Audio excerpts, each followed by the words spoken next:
Hello friends, welcome to my channel learning tutorials. तो आज के इस वीडियो में हम चैप्टर 4 स्टार्ट करेंगे, जिसका नाम है लॉ ऑफ मोशन या आप फोर्स भी बोल सकते हो, क्योंकि लॉ ऑफ मोशन जो है वो टोटली है फोर्स का ही चैप्टर है। सो जब हम मोशन की बात करते हैं तब वहाँ पर काइनेमैटिक्स होता ही है, क्योंकि काइनेमैटिक्स वो ब्रांच है जो डीलिंग करता है मोशन से। तो डेफिनेशन देखते हैं उसकी। It deals with the motion of particles or bodies without considering cause of motion. So kinematics कहाँ पे यूज होता है हमारा? It deals with the motion of particles or bodies without considering laws of cause of motion. Okay. So सबसे पहले जो थे जिन्होंने लॉज ऑफ मोशन के बारे में या फोर्स के बारे में जो डिस्कवर किया था, तो वो थे गैलीलियो। तो वो क्या बताते हैं? He was the first to point out that external force is not necessary for a body to remain in uniform motion along a straight line. तो एक्सटर्नल फोर्स वही होता है जो एक ऑब्जेक्ट है उस पर बाहर से फोर्स लगना, यानी उसे गति मिलना, जो वो खुद जनरेट नहीं कर रहा है या खुद एक्सिलरेट नहीं हो रहा है, हम कह सकते हैं।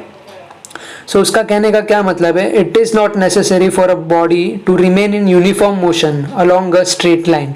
तो ऑब्वियसली वो यूनिफॉर्म मोशन में रहना ज़रूरी नहीं है, यानी रेस्ट में रहना ज़रूरी नहीं है। उसे वेलोसिटी मिलेगी या एक्सीलरेशन मिलेगी तो ऑब्वियसली उसका जो फोर्स है उसकी वजह से उसका डायरेक्शन चेंज होगा। तो ये चीज़ गैलीलियो ने बताई थी। तो उसके बाद हमारे आए थे न्यूटन लॉ ऑफ मोशन, जिन्होंने प्रॉपरली जो है एक डेफिनेशन दिया था। 3 अलग अलग उन्होंने लॉस बताए थे जो सभी को पता है। सो न्यूटन्स फर्स्ट लॉ, उसका डेफिनेशन देखते हैं हम लोग। सो वो क्या कहते हैं? Every body continues to be in state of rest. तो इनिशियल कंडीशन में बॉडी जो होता है वो रेस्ट होता है और यूनिफॉर्म मोशन में होता है along a straight line unless it is acted upon a external unbalanced force. तो एक्सटर्नल अनबैलेंस्ड फोर्स वही होता है, अगर मान लीजिए कोई एक ऑब्जेक्ट रखा हुआ है यहाँ पर, तो ये जो है फिलहाल जो है रेस्ट मोशन में है। जब तक मैं इस पर फोर्स अप्लाई नहीं करूँगा तब यहाँ पे फोर्स जनरेट होगा नहीं। तो इनका कहने का क्या मतलब है? जब तक वो रेस्ट में है या यूनिफॉर्म मोशन में है तब तक वहाँ पे क्या है? Unless it is acted upon a external unbalanced force, यानी जब मैं यहाँ पे फोर्स दूंगा और इसका जो मूवमेंट जो है वो चेंज होगा, एक वेलोसिटी उसे मिलेगी और उसके थ्रू वो आगे बढ़ेगा। तो एक्सटर्नल अनबैलेंस्ड फोर्स वही है जो बाहर से एक गति मिलना या फोर्स जो है वो पुश करना या पुल करना, वो चीज़ होती है। सो न्यूटन्स फर्स्ट लॉ वही होता है। सो नेक्स्ट टर्म है inertia. Inability of body to change by itself, its state of motion is called inertia of a body. Simply इसका मतलब ये होता है जब बॉडी रेस्ट मोशन में हो या इनर यूनिफॉर्म मोशन में हो, तब जब उस पर फोर्स लगाया जाता है या कुछ एक्सटर्नल अनबैलेंस फोर्स दिया जाता है तो वो क्या होता है? एक इनर्शिया होता है। तो बॉडी में जो है वो इनर्शिया एक प्रोड्यूस होता है, उसके कारण जो है फ्रिक्शन जनरेट होता है जब वो ज़मीन या फ्लोर के कांटेक्ट में होता है। तो आप इस डायग्राम में देख सकते हो यहाँ पर। सो यहाँ पे स्पेसिफिक डायग्राम में जो है आपको एक ऑब्जेक्ट देखने को मिलेगा। यहाँ पे फोर्स जो है फॉरवर्ड डायरेक्शन में लग रहा है और जो -mg आप देख रहे हो वो अपवर्ड डायरेक्शन में। अगर मैं जो बॉडी का जो डायरेक्शन अगर डाउनवर्ड डायरेक्शन में बोलूँ तो वो क्या होगा? एक पॉजिटिव यानी mg, क्योंकि उसका जो एक स्पेसिफिक मास है और ग्रेविटी उस पर जो अप्लाई हो रहा है वो। सो इनर्शिया उसी के कारण जो है वो जनरेट होता है जब आपको फोर्स दिया जाता है और वो फ्लोर के कॉन्टैक्ट में हो और उसका वेलोसिटी चेंज होना। So it's state of motion change होना, उसे क्या कहते हैं? हम इनर्शिया कहते हैं। तो बेसिकली फोर्स क्या होता है? अगर फोर्स का डेफिनेशन हम देखें तो फोर्स में इट इज अ पुल और push exerted on body which produces और tends to change in its velocity. Simply जो बॉडी में अगर वेलोसिटी जनरेट हो रहा है, कोई से अनबैलेंस एक्सटर्नल फोर्स जो है वो अप्लाई हो रहा है तो वहाँ पर फोर्स लग रहा है, क्योंकि अगर रेस्ट मोशन में है बॉडी और उस पर कोई ना कोई रीजन से पुल और पुश का एक्शन हो रहा है तो वहाँ पर वेलोसिटी जनरेट होगा और वेलोसिटी होगा तो वहाँ पर फोर्स भी होगा। सो नेक्स्ट देखते हैं हम लोग। So Newton second law of motion, उसका क्या डेफिनेशन है? The rate of change of linear momentum of body is directly proportional to the external unbalanced force applied on body and take place in direction of force. So जैसे हमने first law of motion में देखा था, तो यहाँ पे कैसा है, फॉर्मूला के चेंजेस हो रहे हैं या आप मोमेंटम देख रहे हो, और जो लास्ट में देखा था हमने वो था मास इनटू एक्सीलरेशन के फॉर्म में देखा था, mg या ग्रेविटी की आप बात कर रहे हो। सो यहाँ पर जो है मोमेंटम का टर्म है, क्योंकि यहाँ पे जो rate of change of linear momentum की बात की जा रही है जो डायरेक्टली प्रोपोर्शनल है एक्सटर्नल अनबैलेंस्ड फोर्स से। तो आप देख सकते हो यहाँ पे फॉर्मूला में p जो है हमारा लीनियर मोमेंटम है विथ रिस्पेक्ट टू टाइम, यानी टाइम t, तो वो क्या होता है, फोर्स का फॉर्मूला मोमेंटम अपॉन टाइम होता है, ऐसा यूनिट जो उसका सेम है, और जो k है यहाँ पर कांस्टेंट है। सो इनिशियल मोमेंटम जो है वो हमारा p1 है और फाइनल मोमेंटम जो है हमारा p2 है। सो p2 को हम लिखेंगे mv और p1 जो है वो mu है अपॉन t। सो उसको जब हम इलाबोरेट करेंगे, so m v minus m u upon t जो है वो v अपॉन टी या v minus u upon t को आप क्या लिख सकते हो, एक्सिलरेशन। सो वो मास इनटू एक्सिलरेशन यहाँ पर हो जाएगा। सो वैसे ही Newton third law of motion देखते हैं हम लोग। So every action has equal and opposite reaction. तो आपने फर्स्ट लॉ ऑफ मोशन में देखा, जो बॉडी को एक मूवमेंट मिलता है जिसकी वजह से उसका स्टेट ऑफ मोशन चेंज हो रहा है, और जो आप लीनियर मोमेंटम में भी देख रहे हो जहाँ पे इनिशियल वेलोसिटी और फाइनल वेलोसिटी, अगेन यहाँ पे भी चेंजेस हो रहा है जो वेलोसिटी है।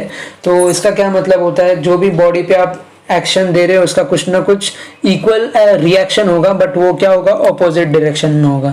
सो हमने देख लिया Newton first second third law of motion. तो अब हम देखेंगे types of force. Okay, so सबसे पहला है रियल फोर्स। तो रियल फोर्स का क्या मतलब हुआ यहाँ पे, a force which is produced due to interaction between the object is called real force. तो फर्स्ट लॉ ऑफ मोशन में हमने देखा जहाँ पे आप समझ लीजिए कोई भी एक पोजीशन पे आप ऑब्जेक्ट रखा हुआ है जहाँ पे कुछ फोर्स अप्लाई हो रहा है, रियल फोर्स जो है वो अप्लाई हो रहा है, तो वो जो फोर्स होगा वो कैसा फोर्स होगा, रियल फोर्स होगा, यानी फिजिकल फोर्स अप्लाई होना, बेसिकली ऐसा आप बोल सकते हो। सो इसका कुछ एग्जांपल्स है। एग्जांपल्स में हम देख सकते हैं ग्रेविटेशनल फोर्स ऑफ अट्रैक्शन है, यानी कोई भी ऑब्जेक्ट फ्री फॉल मोशन में अगर अपवर्ड टू डाउनवर्ड आ रहा है तो वहां पर क्या होगा, ग्रेविटेशनल फोर्स लगेगा। दूसरा है binding of motion and neutron in nucleus. तो न्यूक्लियस में भी जो अट्रैक्शन होता है जो प्रोटॉन और न्यूट्रॉन्स के बीच में, वो भी एक क्या होता है, एक रियल फोर्स होता है। और जो थर्ड एग्जांपल है वो है हमारा फोर्स ऑफ फ्रिक्शन, यानी जो भी ऑब्जेक्ट रेस्ट मोशन पे है उस पे एक्सटर्नली अनबैलेंस फोर्स आप अप्लाई करोगे तो वो क्या होगा, फोर्स ऑफ फ्रिक्शन होगा यहाँ पर। सो नेक्स्ट टर्म है pseudo force. The object which does not have any source और origin can be an example of pseudo force. तो एग्जैक्टली इसका कोई डेफिनेशन नहीं है। सूडो फोर्स यानी जो फिजिकल बॉडी पे या ऑब्जेक्ट पे जो फिजिकल फोर्स अप्लाई नहीं होता और कोई अलग तरीके से फोर्स अप्लाई होना, वो क्या होता है, एक सूडो फोर्स होता है। सिंपली जब आप बॉडी पे कोई फोर्स अप्लाई नहीं कर रहे हो तो वो क्या होगा, हमारा एक सूडो फोर्स होगा। तो देखते हैं एग्जांपल उसका। ट्रैवलिंग इन सर्कुलर मोशन और रोड, यानी जब भी कोई कार सपोज राइड हो रहा है और एक सर्कुलर रोड है, तो जहाँ पे आप फोर्स फील करते हो, यानी जो कंटिन्यूस कर्व होने की वजह से आप क्या होता है, फोर्स आप पे बाहर की तरफ लगता है, यानी आप डोर से बाहर की तरफ गिरने के चांसेस होते हैं। तो वो जो फोर्स अप्लाई होता है वो सूडो फोर्स होता है। वो एक तरीके का एक फॉल्स फोर्स है जहाँ पे आपको फिजिकली कोई फोर्स अप्लाई नहीं हो रहा, बट आप जिस पोजिशन पे हो, जो रेस्ट मोशन पे हो, और आप जो ऑब्जेक्ट में हो उस ऑब्जेक्ट पे फोर्स अप्लाई होना और उस ऑब्जेक्ट का इम्पैक्ट आप पर होना, यूजर पे होना, वो क्या होता है, एक pseudo force. So next example है हमारा, bus moving in acceleration and suddenly you stop in is known as pseudo force where person feels a jerk. तो यस, ये भी एक सूडो फोर्स है जहाँ पे आपको फोर्स आप अप्लाई फिजिकली अप्लाई नहीं हो रहा है, बट आपके रेस्ट ऑफ मोशन की वजह से जो ऑब्जेक्ट पर आप हो और उस ऑब्जेक्ट पर यानी कुछ फोर्स लगना, वो अगेन क्या होता है, सूडो फोर्स होता है, जिसकी वजह से आपका स्टेट ऑफ मोशन चेंज होता है। सो नेक्स्ट है हमारा general idea of gravitational electromagnetic nuclear force from daily life experience, तो ये टॉपिक है। सो ग्रेविटेशनल फोर्स का डेफिनेशन देखते हैं हम लोग। If we throw a body upward it falls back to earth after covering certain distance, this shows that the earth exerts a force of attraction on body. So gravitational force तो आप समझ ही गए होंगे, जहाँ पे ग्रेविटेशनल पुल या gravitational attraction जो है अप्लाई होता हो। जब भी आप कोई ऑब्जेक्ट को फ्री मोशन में जो अपवर्ड डायरेक्शन में अगर आप थ्रो करोगे तो उसी ऑपोजिट डायरेक्शन में उस पर ग्रेविटेशनल फोर्स भी अप्लाई होगा। सो वो क्या होता है, ग्रेविटेशनल फोर्स हम लोग उसे कहते हैं। सो जैसे हमने ग्रेविटेशन देखा वैसे ही न्यूटन्स लॉ ऑफ ग्रेविटेशन का भी एक लॉ है, तो उसका डेफिनेशन देखते हैं। Every particle of matter attracts every other particle with a force whose magnitude is, first है directly proportional to the product of their masses, यानी जो आप बोल सकते हो जो फोर्स में है डायरेक्टली प्रोपोर्शनल है प्रोडक्ट ऑफ देयर मासेस, यानी जो मास होगा वो केजी स्क्वायर होगा यहाँ पे। सेकंड है inversely proportional to square of distance between them and independent of medium. Independent of medium यानी कोई भी मीडियम हो, air medium, glass medium, X Y Z जैसे हम बोलते हैं ना मीडियम, तो वैसे कोई मीडियम का यहाँ पे डिपेंडेंसी नहीं है यहाँ पर, तो इंडिपेंडेंट ऑफ मीडियम है और inversely proportional to the square of the distance. यहाँ पे आप देख सकते हो फोर्स का जो फॉर्मूला है। सो फॉर्मूला जो है जी यहाँ पे दिया है, F is equals to G m1 into m2। So m1 m2 क्या है, प्रोडक्ट ऑफ देयर मासेस है, और g जो यहाँ पे है वो एक कांस्टेंट है, gravitational constant, universal constant of gravitation बोलते हैं उसके। तो उसका जो वैल्यू है g equals to 6.67 into 10 to the power -11, और इसका ऐसा यूनिट जो है newton metre square per, sorry yes metre square per KG square. So ये था न्यूटन्स लॉ ऑफ ग्रेविटेशन, ये ग्रेविटेशन के टर्म्स में फोर्स का फॉर्मूला है। तो उसका कैरेक्टरिस्टिक्स देखते हैं हम लोग। सो फर्स्ट कैरेक्टरिस्टिक्स क्या है उसका, this force is always attractive and applicable for microscopic and macroscopic bodies. इसका मतलब आप कोई भी छोटे से छोटी चीज़ के लिए भी फोर्स कैलकुलेट कर सकते हो with respect to in the terms of gravity, यानी जी कांस्टेंट के लिए, यानी माइक्रोस्कोपिक होने दो या मैक्रोस्कोपिक बॉडीज के लिए भी आप फोर्स इसके लिए कैलकुलेट कर सकते हो। Obeys inverse square law of distance, तो स्क्वायर लॉ ऑफ डिस्टेंस भी यहाँ पर फॉलो करता है और does not depend on intervening medium. So intervening medium यानी वही होता है मतलब इंडिपेंडेंट ऑफ मीडियम होना, कोई भी मीडियम पे ये ऐसा एज सच कोई डिपेंडेंसी नहीं है। तो ये सारे उसके कैरेक्टरिस्टिक्स है। सो फ्रेंड्स नेक्स्ट है हमारा इलेक्ट्रोमैग्नेटिक फोर्स। सो ग्रेविटेशनल फोर्स देखा हमने, अब इलेक्ट्रोमैग्नेटिक फोर्स देखेंगे। सो उसका डेफिनेशन है the force between two charges okay at rest is called electrostatic force, यानी दो अलग अलग चार्जेस आप जो देखते हो कोई भी कंसिडर कर लीजिए, तो इनके बीच में जो फोर्स अप्लाई होता है तो वो और रेस्ट मोशन पे, यानी इनका जो पोजीशन है वो रेस्ट मोशन है, तो वो कौन सा होगा आपका इलेक्ट्रोस्टैटिक फोर्स होगा। And force between two magnetic poles is called as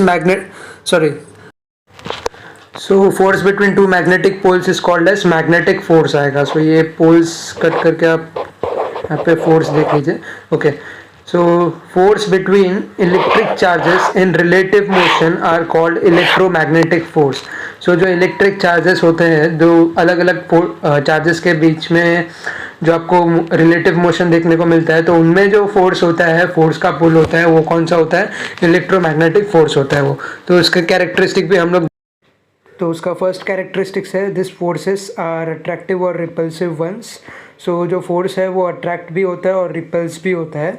so second characteristics है electromagnetic forces are stronger than that of gravitational forces. हाँ तो ये भी सही है, स्ट्रॉन्गर होता है ग्रेविटेशनल फोर्स है। सो थर्ड है obeys inverse square law of distance, और फोर्थ वन जो है depends on intervening medium. Intervening medium यानी जो इंडिपेंडेंट ऑफ मीडियम है यहाँ पर।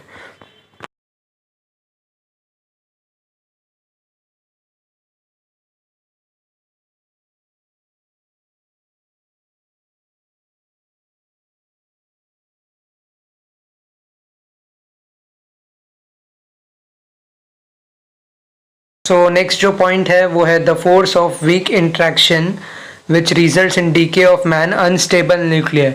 सो अनस्टेबल न्यूक्लियर वो भी एक एग्जांपल है आपका न्यूक्लियर फोर्स का, जहाँ पे वीक इंट्रैक्शन होता है। तो इन दोनों के कुछ कैरेक्टरिस्टिक है, दोनों हम एक एक करके देख लेते हैं।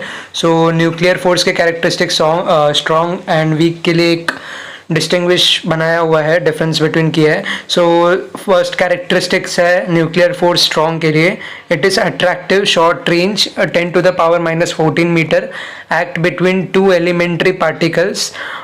ये वीक के लिए था। और स्ट्रॉन्ग के लिए है स्ट्रॉन्ग फोर्स इन नेचर, जो स्ट्रॉन्ग न्यूक्लियर फोर्स है। वीक न्यूक्लियर फोर्स है, it is much weaker than nuclear और electromagnetic force. Okay, so charge independent है जो स्ट्रॉन्ग न्यूक्लियर फोर्स है, और जो वीक न्यूक्लियर फोर्स है it is stronger than gravitational force. यानी ये जो है स्ट्रॉन्गर देन ग्रेविटेशनल फोर्स है और वीकर देन इलेक्ट्रोमैग्नेटिक फोर्स है ये। सो फ्रेंड्स, आज के इस वीडियो में बस इतना ही। अगर वीडियो पसंद आया हो तो प्लीज़ लाइक करिए, शेयर करिए, सब्सक्राइब करिए और साथ ही बेल आइकन मिल जाए। So thank you and bye bye.